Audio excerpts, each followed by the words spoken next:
நிறங்கள் ஆயிரம் எனும் யூடியூப் சேனல் வழியாக என்னை ஃபாலோ செய்து கொண்டிருக்கின்ற அனைவருக்கும் வணக்கம். கடந்த பதிவில் வாசிக்கும் திறனை பற்றி சொல்லியிருந்தேன்.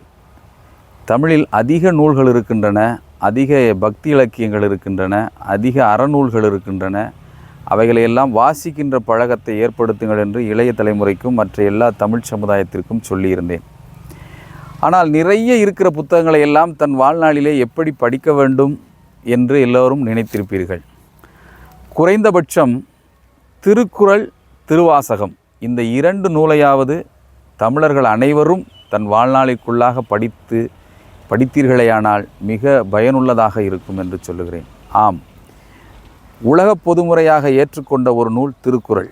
இன்றைக்கு உலகம் முழுக்க பல்வேறு மொழிகளில் மொழிபெயர்க்கப்பட்டு இன்றைக்கு திருக்குறளை எல்லோரும் படித்து கொண்டிருக்கின்றார்கள். அந்த அளவிற்கு எந்த காலத்திற்கும் ஏற்ற ஒரு நூலாக திருக்குறள் இருந்து கொண்டிருக்கிறது.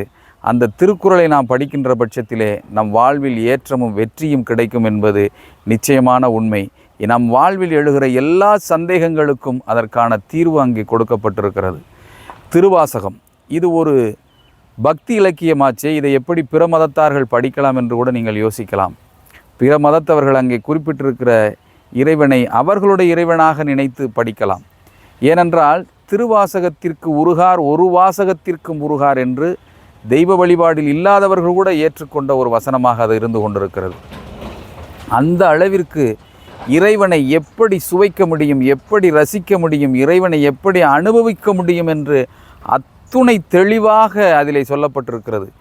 இமைப்பொழுதும் என் நெஞ்சில் நீங்காதான் தாழ்வாழ்க என்ற வரியை பார்க்கிற பொழுது இறைவன் எந்த நேரமும் ஒரு நிமிடம் ஒரு செகண்ட் கூட இல்லாமல் அத்துணை பொழுதும் நம்மோடு இறைவன் இருக்க வேண்டும் என்கின்ற அளவிற்கு இறைவனோடு உருகுகிற ஒரு நூலாக அது இருக்கிறது.